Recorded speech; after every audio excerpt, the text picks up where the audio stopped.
Good afternoon, everybody, and welcome once again to our series offered by the Big Data Analytics and Transboundary Water Collaboration for Southern Africa and run by the IUCN Environmental Law Center in Bonn and the Global Water Program. My name is Clara Bocchino, and I'm the coordinator for the Big Data Analytics and Transboundary Water Collaboration, working for the Sustainable Water Partnership, which is a USAID-funded initiative involving both Windrock International and Tetra Tech. And IUCN is one of our partners, and we appreciate their working with us on this webinar series. This is the fourth session that we have, and after having explored the general legislation and international law around transboundary water governance with Alejandro Hiza, and last week having talked about the practice of helping to bring together water governance with cost and benefit sharings for rural communities that live in and around transboundary water courses, we're going to talk about hydrodiplomacy.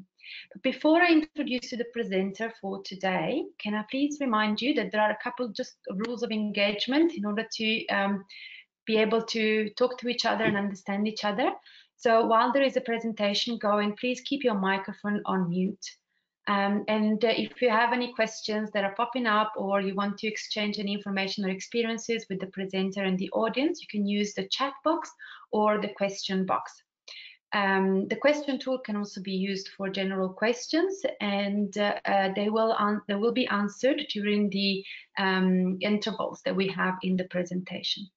During those intervals, when we talk about your experiences and take your comments and questions, you're welcome to intervene by raising your hand, and the presenter I will unmute you to be able to express your view and ask further clarification questions. So before we start the official presentation, let me introduce to you Diego Jara. Diego is an attorney from Ecuador, and he has been involved in policy, legal and institutional processes for the promotion of transboundary water collaboration in Latin America, Africa, and Southeast Asia. He has been working for years now with Alejandro Hiza at the Environmental Law Center of the IUCN, based in Bonn, in Germany. So Diego, the floor is yours to begin your presentation. Thank you everybody for joining us today again, and I hope you enjoyed it and you're going to be able to participate as you've done so far. Thank you very much. Thank you very much, Clara. Good morning, good afternoon, and good evening to everyone, wherever you are now. Just, Clara, please let me know if my screen can be seen by the participants. Yes, it is very visible. Thank you, Diego.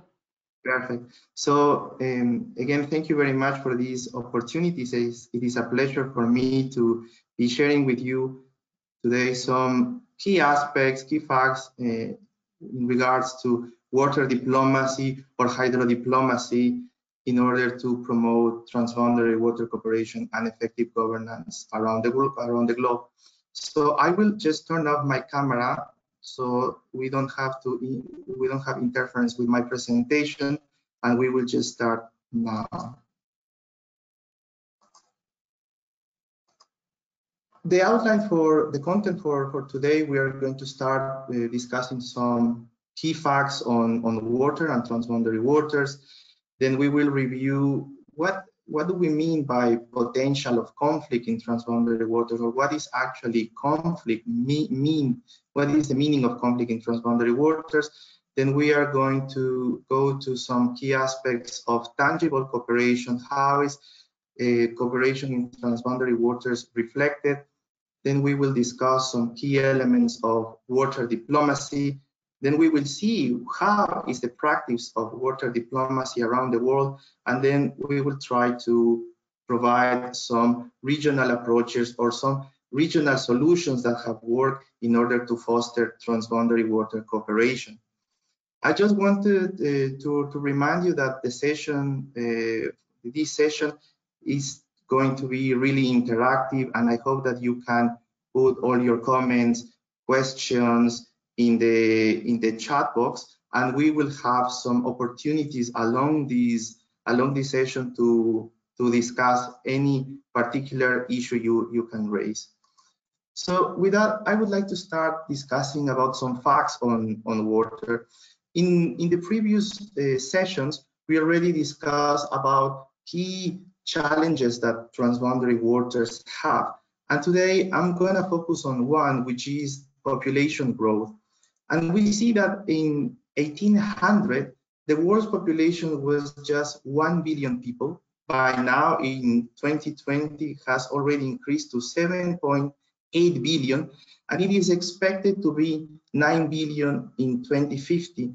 And this means that there is going to be an increasing demand of water in order to feed to these people, and also there is going to be an increasing demand of water in order to produce energy, so these people can produce, there can be industry, there can be more trade, and that these societies or the world can actually develop. And there is another key point, that more water is going to be needed, yes, to feed an increasing population in an already scenario that 70% of fresh water is already used for agriculture. Another aspect here is that 95% of river-based ocean pollution comes from 10 rivers. This means that from all pollution coming from rivers, just 10 rivers are responsible for 95 of these of this pollution, and some of them are transboundary. Here we have the example of the Niger, the Nile, the Indus, the Ganges, and the Mekong. These transboundary rivers are some of these 10 rivers that are responsible for 95% of all river basin ocean plastic pollution. Sorry, Diego, sorry to interrupt you. Yes. There are a couple of people who cannot hear. Is there anything else who can't hear either Diego or me?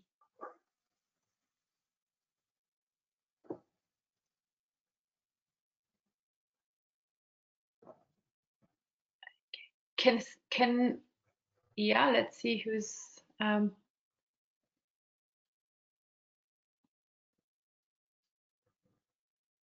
okay. Can you unmute yourself and talk if you have your raised hand? I don't seem to be able to unmute you. It seems like your speaker is not working, Marwa. And also somebody else had his hand on. Okay. Sorry about that. It seems that we Sure. are not. Okay, Rodolfo can hear, Marisa can hear us. Okay, well then it's something that is happening on their side of the software or the web browser. If you can't, I don't know, it's difficult to say. Okay, carry on, and I'll monitor the question box and see what happens. Okay, thank you. Sorry about that, Diego. Thank you. Thank you very much, Clara. A third part of these key facts is that more than 3,700 medium and large hydropower dams are under construction or planned worldwide.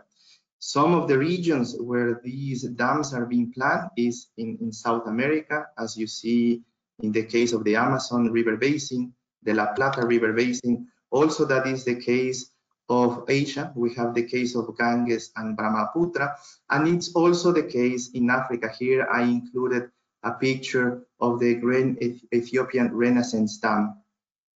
And this is important to mention because it's connected to the next bullet point that I included here, that only 37% of rivers longer than 1,000 kilometers right now remain free flowing. This means that most of the rivers, these long rivers around the world, have been dammed for hydropower, for any other activities.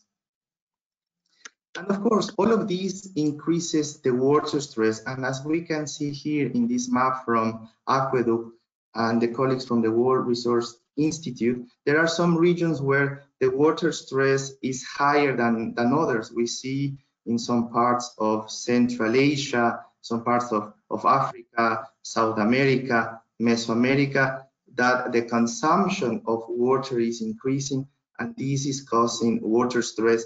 that can lead to tensions, of course, between water users and the different uses they have in specific basins. And this is exacerbated by governance challenges existing in transboundary river basins. And as you saw in the first webinars, from the 310 transboundary river basins in the world, just 1/3 of these have a cooperative management framework. This means that they have an agreement or that they are regulated or governed by an institution. So we have that. This means that 60% of all of these transboundary river basins, they don't have any means of cooperative action, no agreements and no institutions, and of course they are more prone to tensions and to even conflicts. And regarding conflicts, we have some literature that has been written already regarding how these potential conflicts could occur. And here we can talk about conflicts between upstream countries and downstream countries, upstream users and uses, and downstream users and uses. Let's say in the case where an upstream country already starts with some hydropower activity or mining activities that could affect or hinder navigation activities, agricultural activities in downstream countries. The same happens when a downstream country can affect an upstream country. Let's say in the case that there is already agricultural activities in a downstream country that could hinder the start of some hydropower activities or the construction of large water infrastructure upstream, because there is already an existing use downstream. So we have to take into account that these potential conflicts can be seen regarding the geography, upstream and downstreams, also regarding to time, existing and future uses of water. And this discourse on the potential conflicts regarding water has even started this argument of potential water wars, and UN Secretary Generals have already mentioned this along the time, particularly in the 80s, in the 90s, and the beginning of the 2000s, where, for instance, they mention things like the fierce competition for fresh water might well become a source of conflict and wars in the future. This was mentioned by Kofi Annan in 2001, or even that the consequences for humanity are grave. Water scarcity threatens economic and social gains and is a potent fuel for water and conflict. So during the past years and decades, there was this discourse of water wars, of conflict, water being seen as a vehicle for tensions, conflict. And there are even now some scholars who mention that water can be seen as a weapon. So water as a weapon. But the reality is that there have been more cases where water has been a vehicle or a means for tangible cooperation. And this is seen because historically, cooperation has prevailed over conflict. And so far, 0 wars have been fought exclusively due to water. Water, of course, has been one of the factors that have promoted or moved tensions between states. But so far, no state or no water has been fought over water. And we hope that this remains like this. Actually, there is a record that between 1820s and 2007, at least 700 water cooperation agreements have been signed. One of them, regarding to the picture that I'm bringing to you now, an agreement between Ecuador and Peru for the management of 9 transboundary river basins, signed in 2017, and that ended with a long history of conflict and wars between these two countries. And in this case, we have to mention that actually conflict and cooperation can coexist. There is not such a thing as a basin which is purely cooperative or a basin that is purely conflictive, because transboundary river basins are complex systems where we have different factors, including economic ones, social, environmental, political, and it would be difficult to just reduce to say that a specific basin is purely conflictive or purely cooperative. We propose, or we mention that conflict and cooperation can actually coexist. And even in those cases where there is a water agreements or there is even an institution, this doesn't fully prevent potential conflicts.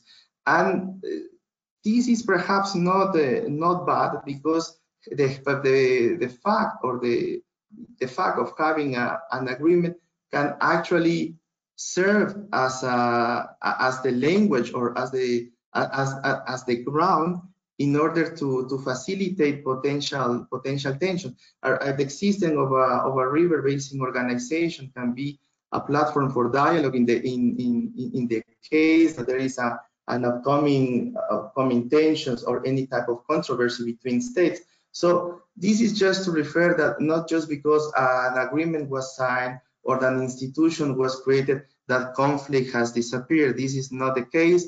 As interaction between states continues, cooperation and potential tensions might appear. And we mentioned that there is a great window of opportunity, even in the case where there is no agreement or there is no institutions in some regions of the world, and even the existence of tensions over a specific resource, over a specific use of water, can lead also to the need to have a dialogue and to foster cooperation. We say that actually having something to discuss between countries, even if it's a potential tension, can open windows for opportunities for cooperation. And of course, this is only achievable with dialogue and with the creation of permanent or continuous interdependencies between states. I don't know if you have any questions so far from this first part of my presentation. Thank you, Diego. I do not see any questions yet, but I do hope that Marwa has resolved the audio issue that was experienced earlier on. I think, you know, from my side, this is a very good sort of setup and try to understand why we talk about hydrodiplomacy. And as you were talking, I remember exactly, you know, when I was a child, the adults around me talking about the Third World War will be about water, because there's not going to be enough water for everybody. And that was in the 80s. So, you know, the remarks of Boutros Ghali when he was at the head of the UN was clearly leading this kind of discussions. And I am glad to hear that this has not happened, at least not yet. And there is more cohesion around the importance of managing water collaboratively instead of fighting about it in individual states. So it's an encouraging setup that scenario has not panned out.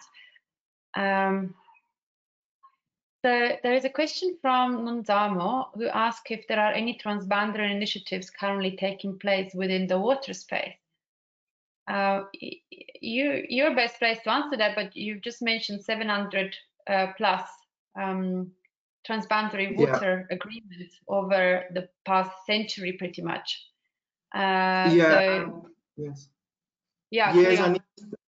Thank you for this question. And something which is important to mention is that perhaps cooperation is not only reflected in signing a water agreement. This can also be reflected in states starting joint projects, even discussing about a management plan for a basin. So even in the absence of a specific agreement, there can be cooperation or joint initiatives for countries to better manage a shared resource as water.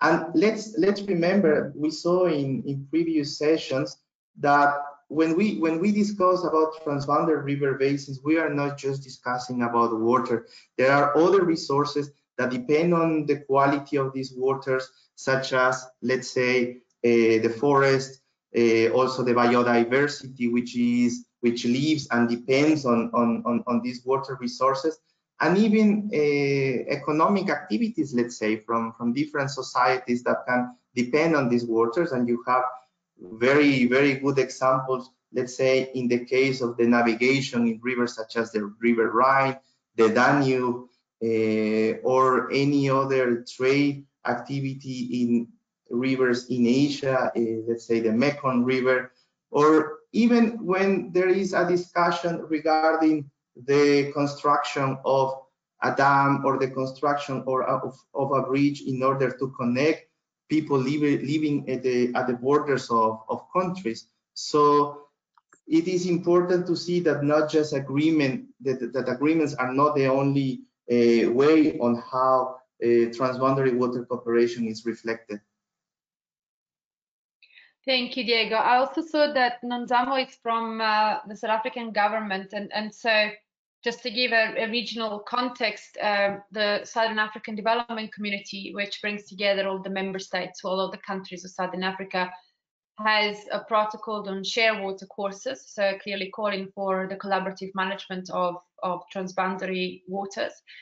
And within the space of the inland waters, there are several river basin institutions all across Southern Africa. And for South Africa, there is the Limpopo River Basin Commission and the Orange Senko River Basin Commission. So there's at least 2 river basin commissions that look at two of the main transboundary waters of Southern Africa.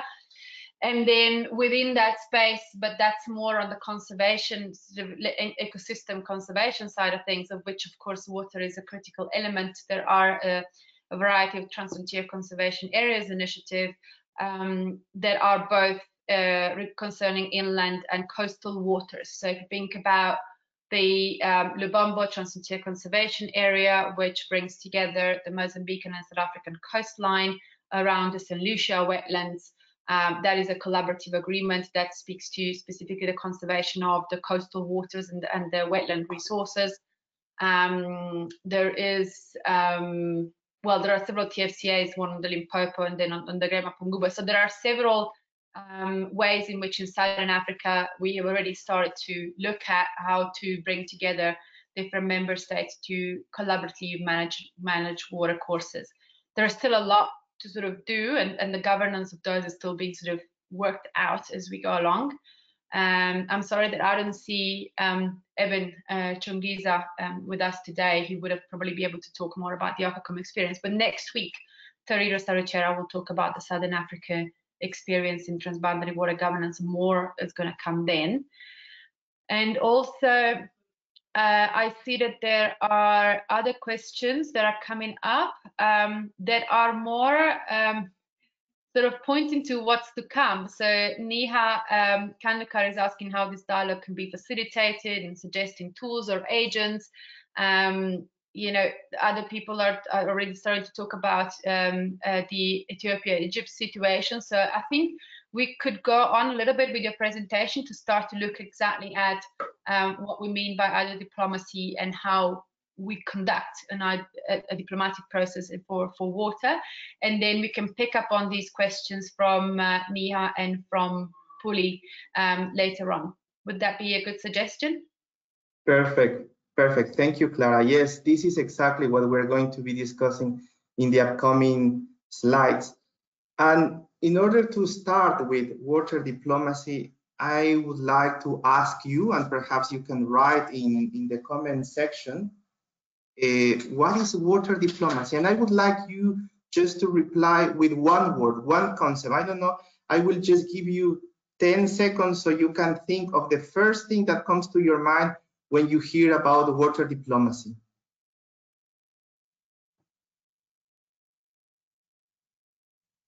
It's a challenge and the chat box is open. Go ahead.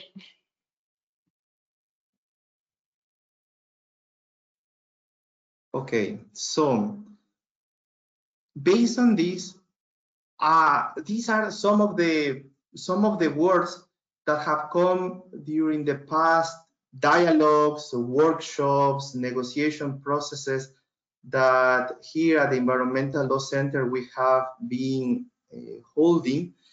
And the main word or the main concept that comes when talking or when hearing about water diplomacy is cooperation.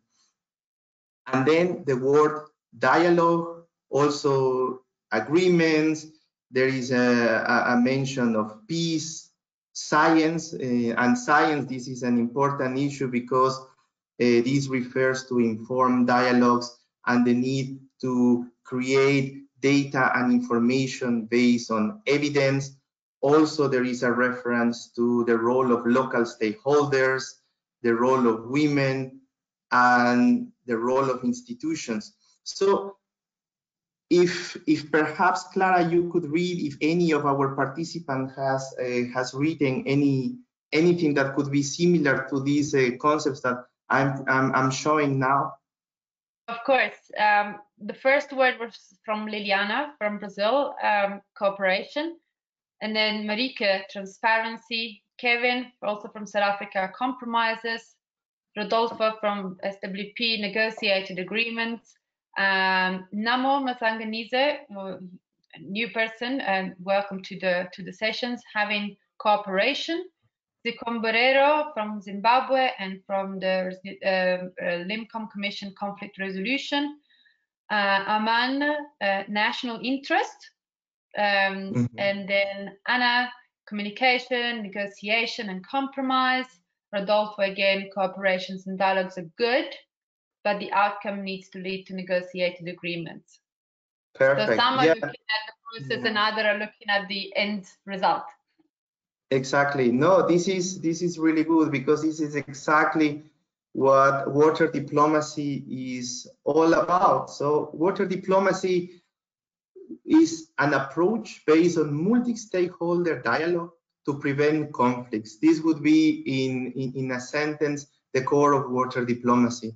Of course, it's a permanent process of dialogue in order to identify needs, interests, and concerns of not just states, but also of specific water users. And for this, it is important to do always a good mapping of who is there and who needs to be involved for such dialogues. Also, water diplomacy is aimed to find consensus based on a common vision to maximize joint benefits. Sometimes there are dialogues in specific transboundary basins where a specific common vision can be built. Let's say the development of hydropower, the development of agriculture projects, or just regional integration and ensuring peace, or preventing migration and fostering the livelihoods and protecting, let's say, the environment of the freshwater ecosystem. All of these are valid visions or valid goals, if we can say this, of the dialogue and the negotiation that these stakeholders will have. I included here one point mentioning that the ultimate goal of water diplomacy is to ensure transboundary water security, peace, and regional integration. Let's remember as well that the word diplomacy comes precisely from the negotiations to ensure peace, to ensure stability and regional integration. And this slide can be connected to the questions from one of our participants regarding the process. So how does water diplomacy work? There is not just one way on how water diplomacy can work, because as we have 310 transboundary river basins, there will be 310 different ways on how to go through these diplomatic processes of negotiation and dialogue. But I have included some important steps that I think are required in order to hold a water diplomacy process. And of course, the first one of all is to understand the actors and the challenges that a specific basin has. And here, this is linked to the previous slide regarding the interest, needs, and concerns of these actors, not only taking into account them as governments, but also, let's say, as private sector, as local communities, indigenous communities. Then in the process of water diplomacy, already how to facilitate the dialogues, to find the environment, to find the platform to facilitate such dialogues. If there is, let's say, an institution that can promote these meetings, if there is, let's say, an agreement that can actually provide a framework of what is going to be discussed in those meetings. And then a third step, that is the designing joint action plans. So based on these concerns, interests, and needs, that the stakeholders, the actors that are involved in this discussion can already draft at least some ideas on potential action plans that they are going to have. Then a next step would be the monitoring of the implementation of this vision. This means that if a strategy, to just call it in a way, or a policy, if this has a bit more of formality, is being adopted, that this is actually being implemented. And for this, the monitoring part, the monitoring step is fundamental. Also then evaluating the results, and based on the results, if there is, like, let's say, if the idea of the vision on a basin was to protect the environment, to ensure water quality, if this has been achieved or not, would be this step. And then if there have been any problems or any shortcomings in achieving this goal, to adjust the strategy, to adjust the joint action plan, and if it has worked, to replicate it. But what are the key elements for this process of water diplomacy? And I am mentioning here two elements that were discussed in previous sessions, which are agreements that you reviewed together with Alejandro Isa, the importance of agreements both at the global level and the regional level. And here we can recall the UN Water Courses Convention, also the UNEC Water Convention at the global level. The importance of regional agreements, and for that, as Clara just mentioned, SADC agreement on water. Also the importance of institutions both as well at the regional level, that could refer to economic commissions that can foster transboundary water management, or also more basin institutions that can ensure these dialogues or these diplomacy processes. And we have several, such as the Rhine Commission, the Danube Commission. We have platforms in South America as well. We have platforms in Africa. We have important initiatives, let's say, such as the Nile Basin Initiative. We have IGAD as well. And we have, let's say, also in Asia, the Mekong River Commission. The core of these water diplomacy processes, of course, is the effective water governance. And as mentioned in previous slides, the dialogue and finding consensus are fundamental. And it's when we want to talk about the dialogue, this is an informed dialogue, of course. This is an inclusive dialogue where all or the majority of stakeholders are included, that several groups of society are represented, and that also no one is left behind.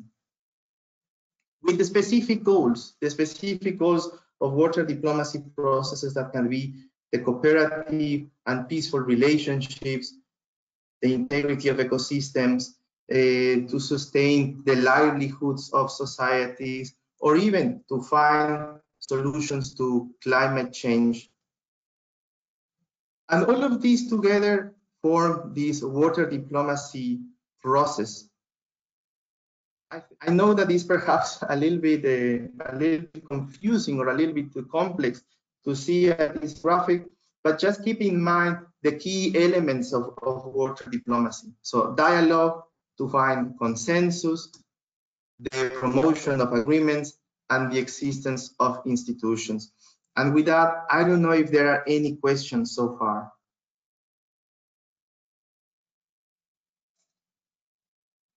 There are a few questions. I think let's start with the one from Kevin, who seems the more broad one now to discuss in light of this past session. Kevin, can you please unmute yourself and ask your question? Because I'm not sure if you meant water users or water users.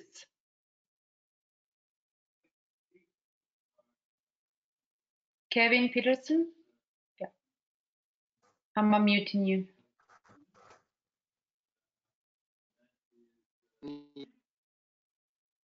Uh-oh.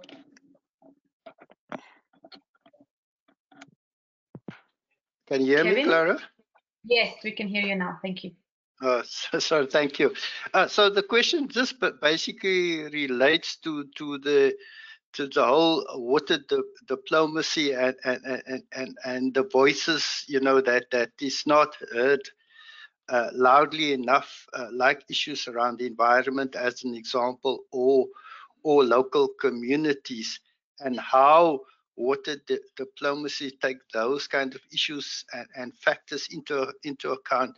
Although we speak to it conceptually around, you know, we want to conserve ecosystems and so forth. In reality, in practice, that seems always to go onto the back burner in terms of negotiation issues, where economic and financial aspects seems to be more prevalent in discussions, and issues of the environment gets pushed to the back burner in a number of cases.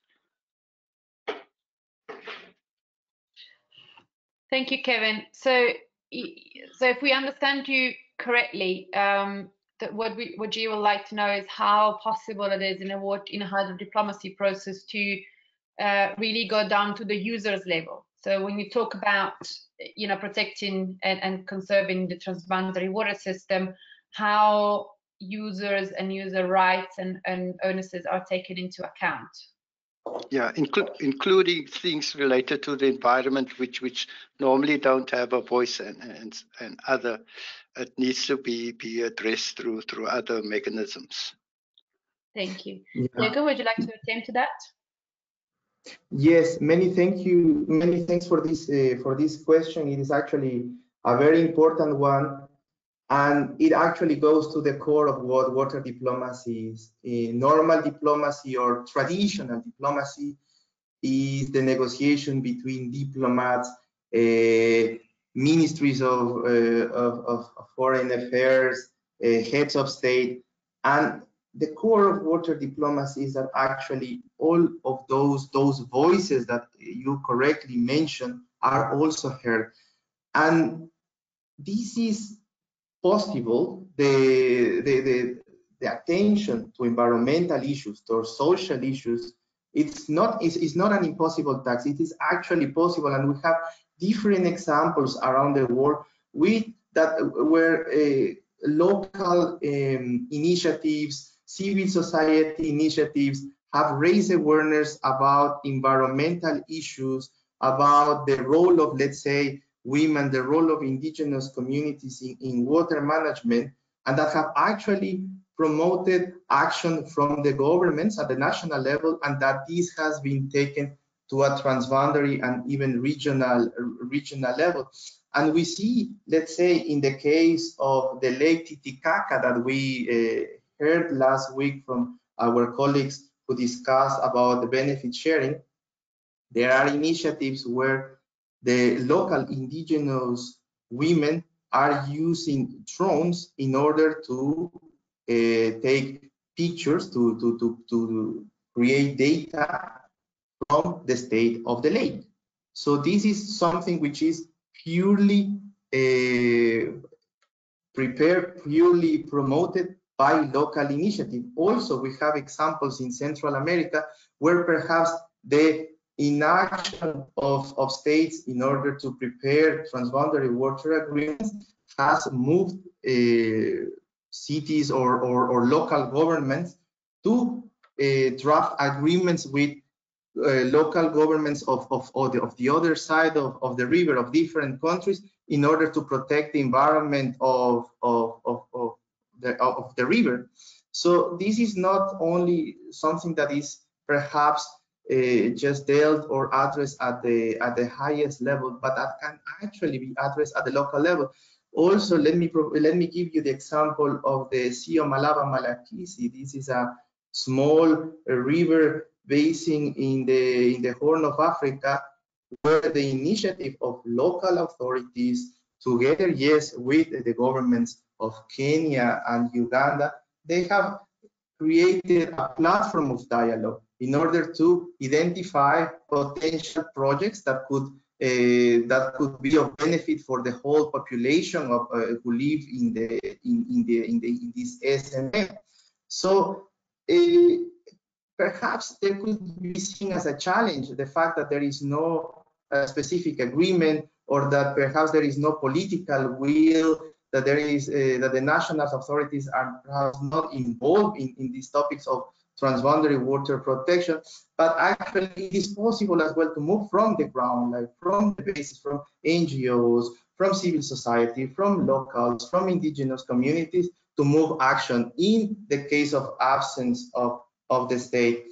And we have some other slides. In the next slides, I go perhaps a little bit deeper on this, but it is good to mention that sometimes governments perhaps may say, well, yes, we need to involve the locals, or we need to involve civil society.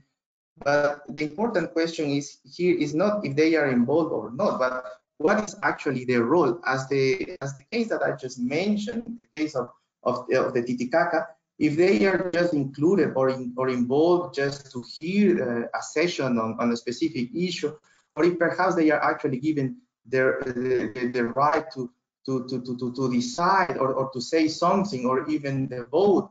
And in these regards, let's not forget that there are some basic rights in regards to public participation, such as the access to data and information. So people need to know what are the plans, the management plans that the governments are implementing, and also even the access to justice in the case that a specific community, a specific group of people have been affected by the action or inaction of states. We are going to go a little bit deeper on this in the upcoming slides, but I would like perhaps to open the floor for another question. Thank you. Yes, I think because you already started both in this part of the presentation and with your response to Kevin to address at least one of the questions that were being asked by Niha. So Niha, can I unmute you and you tell us if your questions have been at least partially resolved, and then we can pick up on your second one, because I see that there is another question similarly from Hannah. So let me unmute Niha so long, so she can tell us if we have addressed her questions and if we've been helpful. Niha, I don't see your microphone turning green, so I don't know that you can talk. Hi, Okay. am I audible? Yeah. Yeah, hi. I am Niha. I work in the civil society space, and I'm also doing my PhD currently on the transboundary water conflict cooperation research areas. Thanks very much for this webinar. It's been a pleasure to listen to it so far. Yes, my question is all addressed in some ways. As a young woman researcher, I was more interested from a research point of view also, and perhaps that would be addressed a little later in the webinar as well, as to what sort of tools and skill sets can help in conflict resolution, and maybe perhaps listen to some examples as well from the speaker. Yeah, thanks. Thank you, Neha. Thank you very much, and good luck with your research. It sounds very interesting. Then from there, I would like to follow up with a question from Anna, who asks which institutions typically lead the process of facilitating dialogues and reaching consensus and organizing agreements, etc. So I don't know if you're going to address that in the next part of your presentations, or if you want to resolve this now, or maybe we can pick it up later. Depends on you. Thank you very much, Clara. Just to respond to the comment and question of our participant regarding the role of women as well and research. This is, I will mention this in upcoming slides, but this is very important. What is the role of women, not only in the research, but also in the process of negotiation of agreements or management plans? And for that, I would invite you, perhaps you participants who have been who have taken part of negotiation processes, if you can recall how many women were present at the table when these type of negotiations occurred. And in this sense, perhaps to our participant who raised this question, is really important that you also with your research could perhaps raise these concerns. Many thanks for that. And yes, regarding the issue of what are the institutions or organizations who are actually responsible to deal or address conflicts and to perhaps guide, I would like to rephrase it, perhaps guide processes of solution of tension. We have different organizations, and these can go from, let's say, regional economic organizations such as UNECE, which actually has or which developed which promotes the UNECE Water Convention, and they have a specific provisions on how to solve conflicts, and very innovative mechanisms as well on how to facilitate dialogues and the resolution of conflicts between states.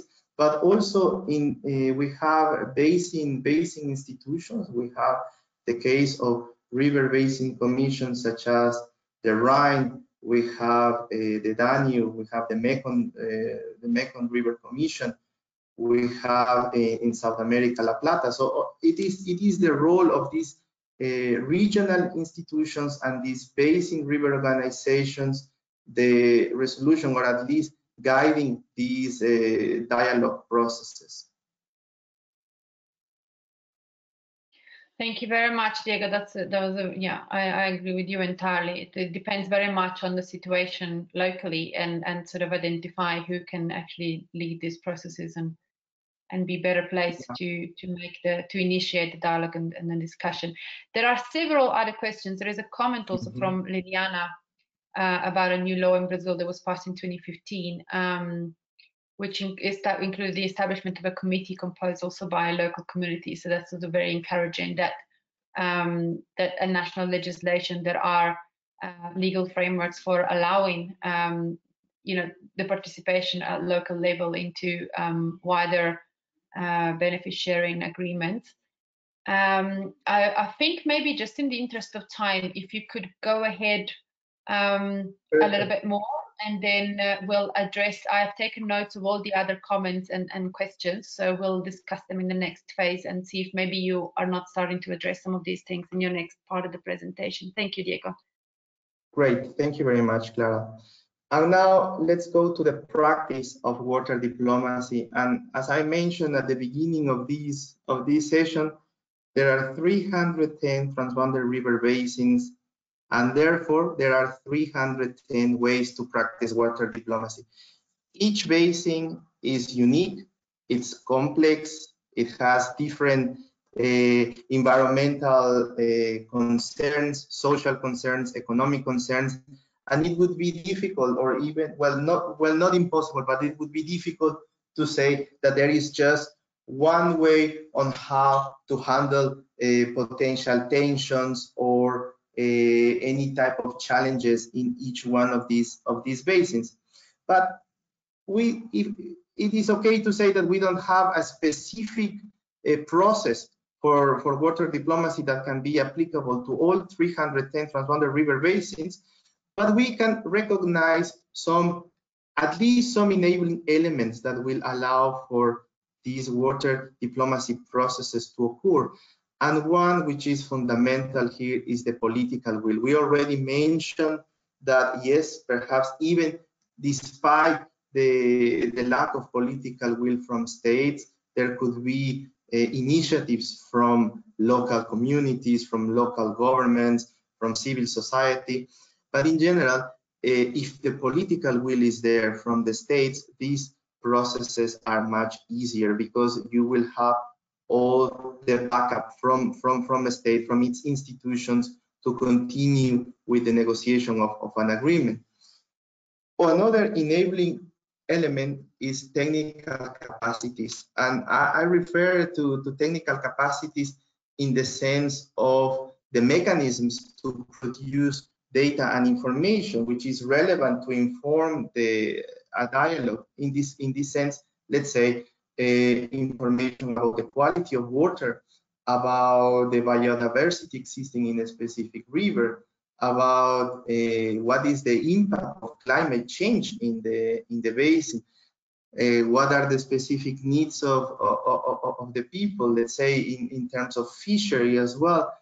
All this technical information that can be relevant, and not just that it's available, but that is also shared and that is well known by the people living in that basin, or at least those who depend on, or those whose activities depend on the good quality of waters of a specific river, let's say. Another enabling element is the financial capacity. And this is perhaps a challenge in many regions of the world, including mine, where there are several processes on drafting agreements, negotiating agreements, and perhaps you can create and design the best water agreement, but if the resources, the financial resources are not there, it will be difficult to achieve any specific common plan, joint management plan, or any vision. So mobilizing resources is essential. So whenever you are drafting an agreement, make sure that you know where these funds will come from, be it directly from the states or from the initiative from the private sector, from donors, international banks, regional organizations, that there are the financial capacities available in order for these projects to become a reality, or these agreements to actually be effective. And the last element, which is inclusive participation. And as we already discussed, trying to respond to your relevant questions, this means a proactive engagement of all relevant stakeholders in the design and planning of joint projects and activities. And of course, here we can find perhaps several degrees of engagement of local stakeholders or civil society. And it is the case that even in processes, not at the transboundary level, but at the national level, that yes, the law or the rules in a country say that in order to start a specific activity, extractive activity, let's say, you should count with the approval or even the discussion or a dialogue with the local communities that could be affected by such project. This doesn't mean that you just have to tick a box and say, okay, well, I invite a couple of people who live along the river. This actually means that these people are informed, that they know what they are discussing or what they are listening during a negotiation, during a dialogue, and that actually that they can provide at least comments, that they can raise their voices and their concerns during this process. That is inclusive and effective participation, and not just only being at a dialogue process without any voice. So let's take into account these 4 enabling elements for water diplomacy. And yes, perhaps we don't have the perfect formula for water diplomacy that can be applicable to all basins, but at least these elements will make the work of water experts, diplomats, or any type of those who are negotiating will make the process much easier. And now I have 2 questions for you, because I would like to know also your points of view on these. So who do you think that actually needs to be involved? And the second question is, what are the key issues that need to be discussed and negotiated by these non-traditional diplomats, if I can say this? So I don't know if anyone would like to raise their hands and perhaps mention a specific case in your basins or in your region that could be relevant to these 2 questions. Thank you very much, Diego. While we wait for people to think about it and give us their experiences or answer directly to your question, I just wanted to note a comment that came from Marike in the questions box, which is about something that, you know, as you correctly mentioned, the political will is always an enabling environment, but then the opposite side of that coin is the power relation that unfolds between, for instance, upstream and downstream countries. And so I think while the participants think about your questions and maybe their experiences, if you can maybe spend a couple of words on how do you think water diplomacy can help, or you know, how does it recognize, for instance, the constraints provided by power relationship between upstream and downstream countries, especially when the downstream country is clearly, even on an economic basis, for instance, less powerful and less rich than the upstream country.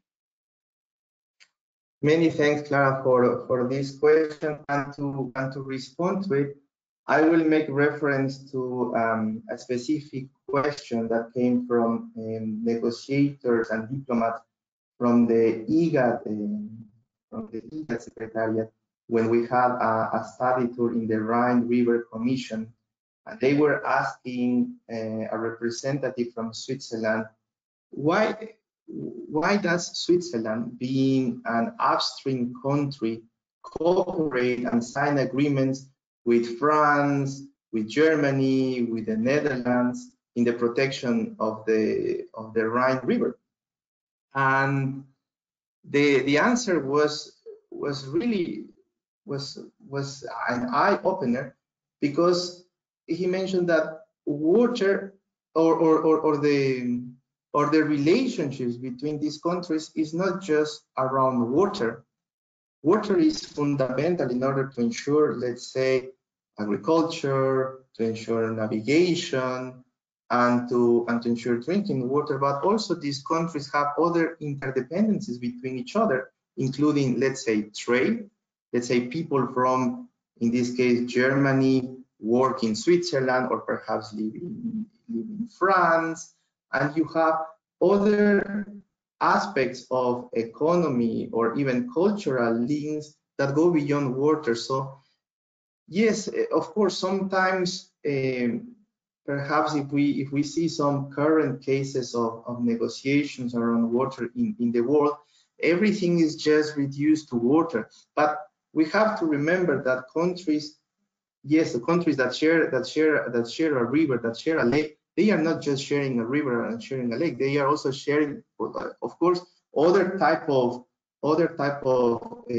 aspects, economic aspects, cultural ones that need to be taken into account. And this is perhaps why water diplomacy, as I say in upcoming slides, is not just purely about water.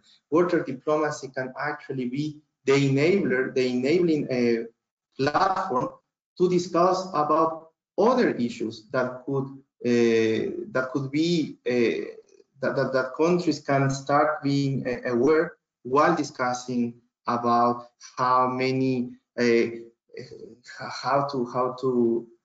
to protect a specific river. So in that sense, I would say that we shouldn't just focus on the river, but on what depends on from a specific river, on the other relationships that states can have, and this will facilitate the political understanding and the political will to cooperate between states. Thank you very much, Diego. I think it's always, the point has often been made that environmental issues are an entry point to improve diplomatic relations between countries, whether they were previously a conflict or not. But it's just like it's a very good and valid entry point, and water even more so. Mariki has her hand up, so I'm going to mute you, Marika, so you can make your intervention based on the questions that Diego asked or the questions that we've discussed. Thank you. The floor is yours. Yeah, no, yeah, Clara, you summarized my question, but indeed, the other part of the question was already my conclusion that it's always outside of the water space, which was just confirmed by Diego. But I see it that river basin organizations don't yet think much like that. While historically, you can indeed see that it's not just the environment bringing other diplomacy cooperation issues to the table, but it's also that what diplomacy things can bring water to the table. For example, access by train, by rail to a harbor, yeah, harbors are often a key point, or other relationships indeed. But is that in the diplomacy circles something which is recognized in the water diplomacy circles sufficiently, you think? Because I think it's still very much on water focus normally. Diego? Thank you very much for the question, and for that I would like to refer to another case from my home country as well, from Ecuador. So as I mentioned, there was a period of conflict and tensions between Ecuador and Peru, mainly due to the poor delimitation of borders between these two countries after the colonial times. And these conflict or this lack of definition of the borders lasted for almost decades. And of course, as there was no clear delimitation of the borders, people living in the rivers that would delimitate the borders between these two countries, they were always forgotten. There was no infrastructure or poor infrastructure. Even now, sometimes, even despite now that we have the challenge of COVID, some communities at the borders in these two countries, they have challenges to access to water and sanitation. And after the sign of the agreement of peace and the promotion of this transboundary river basin commission between Ecuador and Peru, some estimates say that trade between Ecuador and Peru has multiplied by 7. And let's say activities such as tourism, activities such as the construction of infrastructure, meaning bridges, meaning let's say water walls, meaning even the promotion of dams, have multiplied. So yes, it is good to see the importance of water, but it's also important to see what could be the benefit for the people living there, even beyond water, in the sense of having better livelihoods because there is more money for the economy in the tourism sector, because there is better access with roads, because there is an increasing infrastructure for water and sanitation. These are the key points to mention or to ask river basin organizations and water institutions to take into account when negotiating. And of course, it's not the challenge is that it's not well recognized that the benefits of water go beyond water. And this is something, or this is perhaps the role of all of us to create awareness and to try to foster these benefits that we also saw in the previous session. Thank you very much, Diego. I think that was a very comprehensive exemplification of how things can develop and unfold in critical situations. And I think that sort of led to a bit of your responding to the questions that you raised, even though we had an attempt at response from Dr. Pulimulokwane, who suggests that the key issues to be discussed and negotiated upon are clearly the benefits to all the countries involved, besides water, whether it is economic benefits, cultural issues, or ecosystem-based issue like doing no harm to the environment, upstream, downstream. So those are suggested to be the issues that should be on the discussion table. And I think it summarizes well what the discussion between you and Marika was sort of bringing about in terms of negotiating across power relations. So I don't know if you want to carry on with your presentation. There are other. Yeah. Oh, sorry, missing. There are other. Dr. Puli also continues that stakeholders should include the ordinary citizens to the highest in the echelons, as the consideration needs to be given to the full water value chain. I think that's very important. The multifaceted nature of water should be fully appreciated. Niha suggests that one of the key issues could be, as a result of a negotiation process, who are we enabling water access for, or how to be prioritize water uses by different stakeholders for different purposes. And that is like a power relations of a different kind. Ezra has a question, again, about the downstream and upstream. And I mean, prepare yourself, because I think your last question will really be about how do you see the Ethiopia, Egypt, and Afghanistan, Iran situation unfolding, and how can water diplomacy be of help? So we'll keep that for the end, because it's a very complex answer, and I think you'll have to draw on that quite a lot. But we had a few questions about it, so that's why I'm keeping it for the end. Okay. Thank you very much, Clara. So there's different implications from our presenters to you, and I think that's a good way for you to introduce your next part of the presentation. Thank you, Diego. Perfect. So just to provide, as we did it in the case of what water diplomacy is, and we thought of specific concepts and words. In the case of who needs to be involved, I'm just presenting to you some of the actors that were identified by those who have worked with us in our dialogues, in our negotiation processes, and they have mentioned that some of the most important actors who need to be involved are locals, are indigenous communities, diplomats, as I mentioned earlier, women. There is also the reference to donors, lawmakers, hydrologists. They also mention civil society, investors. Someone wrote there, lawyers, NGOs. And this is important to realize that as we have a bigger spectrum of actors, we will be able to identify more challenges, more interests, more needs, and at the same time, more solutions to specific water issues. Again, so just to provide an answer to the question I raised, what are key issues to be discussed and negotiated? For instance, the environmental integrity of ecosystems, issues of economic growth, and this could be related to sustainable livelihoods, and as I mentioned earlier, let's say activities that promote, let's say, ecotourism, let's say, and of course, regional integration and peace.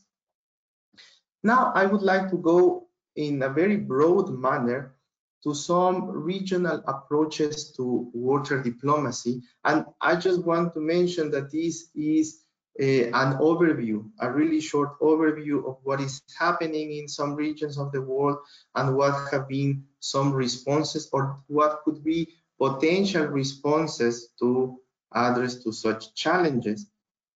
And we go to Latin America, where we see that there is an absence of frameworks for transboundary water cooperation. And this is true, especially in Central America, where there are no formal agreements for transboundary water cooperation. There is, yes, the example of the Sixaola River Commission, which is an interesting case because it actually was promoted by the locals, and it is actually a process or a platform of dialogue where different representatives from civil society and even economic sector are represented there. We also have that a challenge that there are weak water institutions. There are, let's remember that many institutions were built during the, or agreements were drafted during the 60s, 70s, mainly to construct a large water infrastructure, mainly dams. And these treaties by now, they are perhaps a little bit, they don't reflect current environmental challenges such as, let's say, climate change or a perspective of a river basin approach. And in this sense, some of the responses that we would like to, or that we would like to mention is that there is a need for an assessment to identify existing policy and legal gaps in the region, promoting the drafting of local level agreements in the absence of political will from the ministries or at the national level to have such agreements. The support of the support establishment of transboundary water institutions, and actually to perhaps strengthen the existing ones so they can update to the realities that, or the challenges that the world is facing now, and also try to build regional water agendas. In the case of Africa, as well, I would like to mention that this is just a broad overview.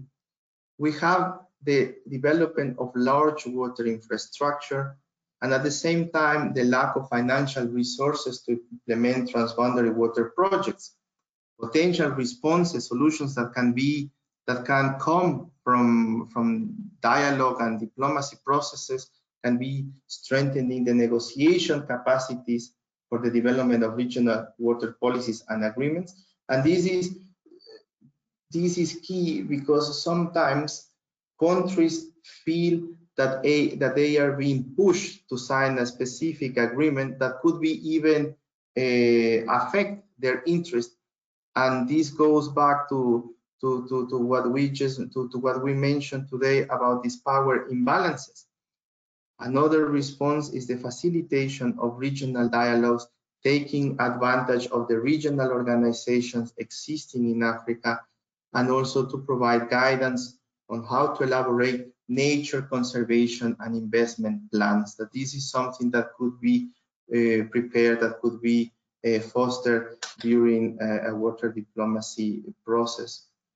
In Asia as well, the same challenge, increasing development of large water infrastructure, limited participation of civil society in water decision making, and the same as in other regions, weak institutional setup. So there is an agreement, there is an institution, but sometimes there are challenges in order to implement the contents of an agreement, or actually monitoring how the state of the waters are and what are the countries doing that is affecting a specific river or lake. Specific responses could be the involvement of civil society and the creation of platforms for dialogue, also with the support of regional organizations, the development of water agreements, and strengthening basic institutions.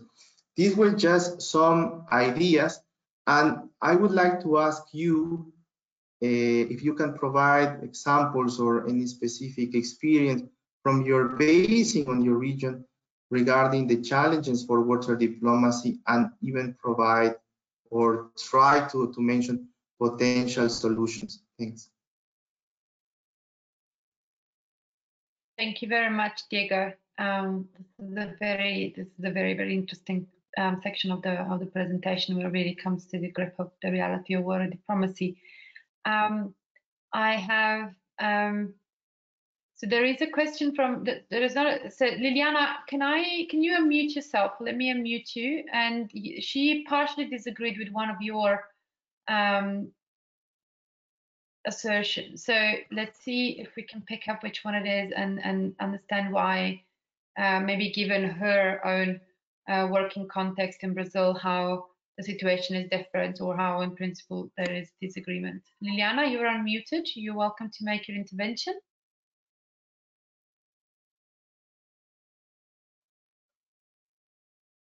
Slides show that that we have like a weakness in our institutions. And what I see in Brazil is we are trying for the last 20 years to organize and improve this. So we have nowadays some institutions that have excellence on water governance, and we have also some projects in collaboration with other countries in the region. So I do agree that still a lot to be done, but I disagree with the view that you presented. I disagree partially with the slides and the information that you presented about Latin America. Thank you.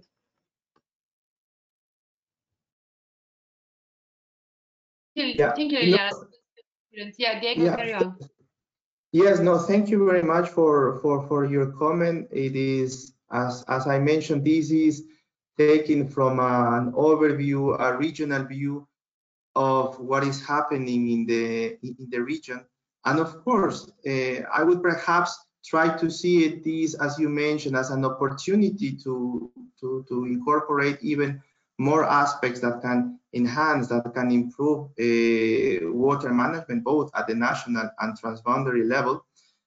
And the thing is that there are some countries that perhaps don't have all these development of legislation at the national level, and that they have achieved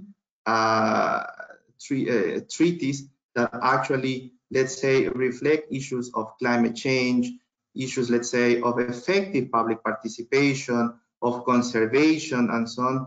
So perhaps just to mention in regards to this mentioning of weak institutions, I would say that there is always the potential to strengthen water institutions and to strengthen the legislation.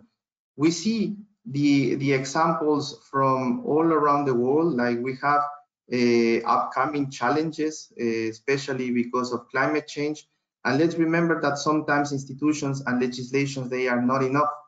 And this is why we see in this water diplomacy approach as the role of other actors that go beyond the state in order to provide solutions. So yes, there are very good institutions, very good legislations, but it is also true that these can always be enhanced and further promoted and further enhanced.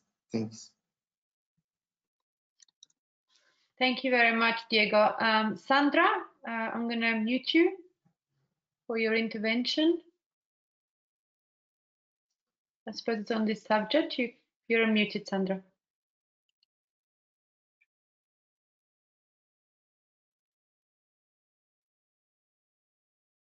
Sandra Megent, you have raised your hand and you are now muted, so you're welcome to make your intervention.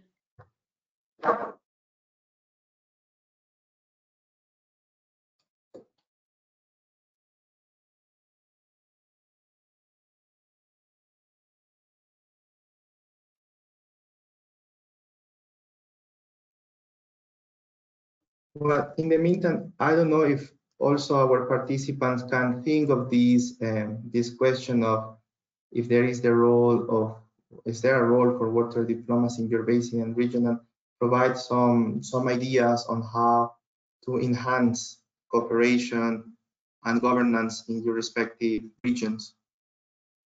So there are a couple of suggestions, one from Neha Kandekar, and she's talking about consistent and reliable data or synthesis for informing water locations. And so in her possible solution would be a nested river basin information system that is managed by the youth. So almost like a citizen science system for ensuring interactivity. And then there is another intervention from Marike, who suggests that maybe, so she says in Southern Africa, of course, we have several river basin organizations and sort of a variety of multilateral agreements for the management of water, of transboundary water courses. But there is a lot that needs to be done in terms of development, the joint development of water infrastructure and increased abstraction of pollution. She suggested maybe early warning systems for disaster risk reduction and management could be less hot and give easier and certain also useful water diplomacy in the region. Yeah, that, you know, from my experience in Southern Africa, that would be fantastic if given the right mandate, the disaster management centers that we have, including at SADC level, could be really activated to provide that cohesive regional planning. It would really help a lot and facilitate also the work of the river basin organizations. Diego, if you want, you're welcome to comment on these, but it's also 10+4. So if you want to conclude your presentation first, and then we'll have a final session of Q&A if there is time. Sure. Thank you, Clara. So I have a couple of slides more. And this is a slide that I have been thinking now, which is water diplomacy in a post-COVID-19 world. And this is important now because we see that we all are facing this challenge. So it is not that something that is happening perhaps in China is not reflected in Ecuador, in Brazil, in Argentina. We have now a common challenge, and we see now that cooperation is not a choice but a must, and particularly regarding water, because it is essential for this pandemic to ensure the right to water and sanitation to all. This is one of the key issues that river basin organizations have included in their working plans for upcoming years, and that they are actually working very closely with governments. It has been a challenge for many river basin organizations, for national water institutions, for platforms of dialogue to even have assemblies regarding water. And this is true because how do we perhaps expect that those locals, those who are sometimes in remote areas, have access to internet to join conversations like the one we are having now? We are having now the challenge that perhaps public participation is not being ensured. So for this, even for water diplomacy, it is important to see that there are uncertain challenges that can occur in the future. One is, of course, the uncertainty of climate change, but now the challenge that we have now of COVID that has actually affected water diplomacy. So Again, to mention that water diplomacy goes also beyond water, I wanted to include this final slide on a post-COVID world and water diplomacy.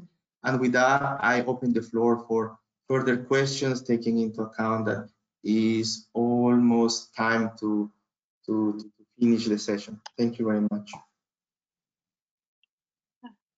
What happened? What happened? Okay.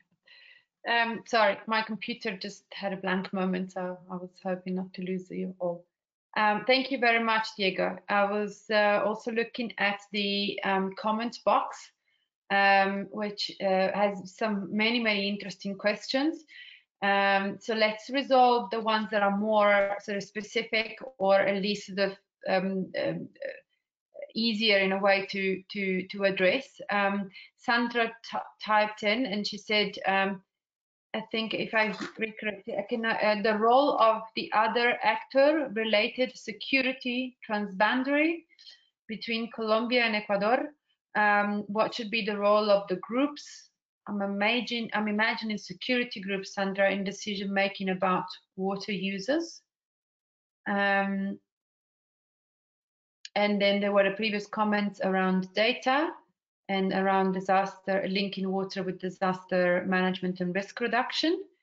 And then finally, there is the series of questions that we've had on your opinion and on the current situation between Ethiopia and Egypt, and another sort of conflicting bases where there is sort of this power game being played by the two countries, so Ethiopia and Egypt over the Nile River, and the Afghanistan-Iraq basin that was also discussed. Afghanistan-Iran basin that was also discussed at the end of last week's presentation. Thank you, Diego.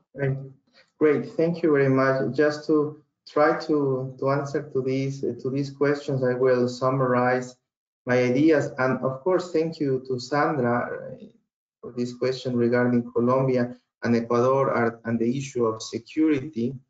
Of course, sometimes if there is an issue of security, even to have dialogues, even to gather people, even to have a platform of dialogue in areas where are conflicting, and this is not the only area in the world which is conflicted. We have several areas in the world, in West Africa, Central Asia, that could be challenging and could represent a challenge to have these processes.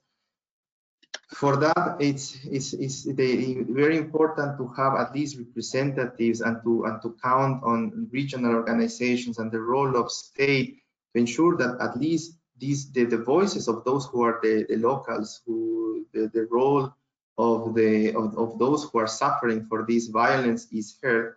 And in the case of Colombia and Ecuador, of course, the discussion between, or dialogues between, the respective ministries of defense, of interior, of foreign affairs, in order to find potential solutions or potential scenarios of security, not just for the water and the environment, but also for the people who live in those areas. An important and also another place in the world where this can be seen is in the Lake Chad Basin, and for this we have the role, let's say, of the Lake Chad Basin Commission that promotes dialogue and promotes the tables of discussion for farmers, even for fishermen to exchange or to even, despite the existence of potential of violence, that they can discuss about environmental issues and how to promote security and cooperation. Regarding data, of course, it's very crucial. It's very important that countries work on the production, gathering, exchange of data and information, mainly when we face uncertainty. And this is perhaps the case if you see El Niño, let's say, in South America, or if you see even in Southern Africa with the recent cyclones that affected the region, or even the floods and droughts that that affect other parts of the world, the role of data and information and the production of effective or reliable data is crucial. Then finally, regarding the topic of Ethiopia and Egypt, I would just refer again to the example that I gave you from Switzerland and its neighbors. It's not just about sharing specific water, or it's not just about the construction of a specific type of infrastructure. There are other aspects that link these countries, be trade, cultural links, the people who live there, that need to be addressed as well. But just to provide a more specific answer, I think that any type of process where dialogue is involved, even with the participation or the involvement of third parties to guide such process of dialogue, is important. And I think that if there are more and more permanent dialogue and expectation of having agreements, there will be a successful agreement between these three countries. But well, this is also important to mention, because cooperation is not a thing that happens from one day to another. It's a process, and sometimes it's a very long process that can take decades. So in that sense, we shouldn't be perhaps we shouldn't feel disappointment if there is perhaps no agreement after several rounds of negotiation. We have to take into account that cooperation it's a permanent process and can take a long time. But at the end of the day, the result, which is a long-lasting agreement, is worth the time and the efforts. Thank you. Thank you so much, Diego, for your presentation and for your insights. If I may add on the data, I mean, from the collaboration perspective, of course, we couldn't agree more. And we're sort of working over the past 1.5 years to create a list of pilot study on how an integrated data system could help and facilitate a sort of a transboundary aquifer decision-making process. So helping two countries and the river basin organization to look at this basin from a bird's eye view, in a way, from a transboundary process, and not see just the data from the one country and the data from the other country and try to integrate that somehow in their heads. So hopefully by the end of this year, we'll be able to share the outcome of that pilot and see how it can really help both the countries and the river basin organization to facilitate and improve their integrated decision making. And then finally, on the cases of the Egypt and Ethiopia and Afghanistan and Iran, you know, I couldn't agree with you more, Diego. The collaboration is something that in the least required the will of all the parties to sit down at the table, let alone of the parties to work together towards a shared vision. And sometimes we have to just work with what we have and with the constrictions that the political environment in which the situation presents itself sort of can allow certain things and not everything to happen. Of course, as environmentalists of one kind or another, we really sometimes find it hard to understand why not everybody can share this kind of collaborative vision for the greater good of natural resources, in this case water. But so it is. We are dealt with the cards that we are dealt with, and the acumen, I think, in a negotiator and a facilitator is to always try to find, because there will always be at least one micro point of commonality, and use that as an entry point to build over it and be patient, and over time try to achieve better integration. But on the other hand, as mediators, we have to more often than not provide that knowledge that is required for integration. So we have to be able to connect the dots between people, institutions, networks, knowledge networks, legal networks, whatever, that can help the people that ultimately will make the decisions to be informed and to improve their understanding, and therefore to open their vision around what the situation is and how to move forward. So the role of a hydro diplomat, or of an environmental diplomat in many ways, is not easy, and it requires both negotiation skills, but it also requires the ability to connect dots and to provide the enabling environment for the discussions to grow and flourish. And that's why it takes years, basically. So, yes, exactly. Not to be disparaging, but it takes some time, and we all have to be patient and keep on working at it, almost as if we were waving and spinning our own cotton. So if there are, let me look at if there are any other questions. No, there's just a lot of goodbyes and sorries for having to leave early, even though we are late. So yeah, no. Thank you so much, Diego, and thank you to everybody who has been able to stay up until now. I just would like to sorry, let me just see this on my screen. Yeah, I just would like you to remember that we meet again next week.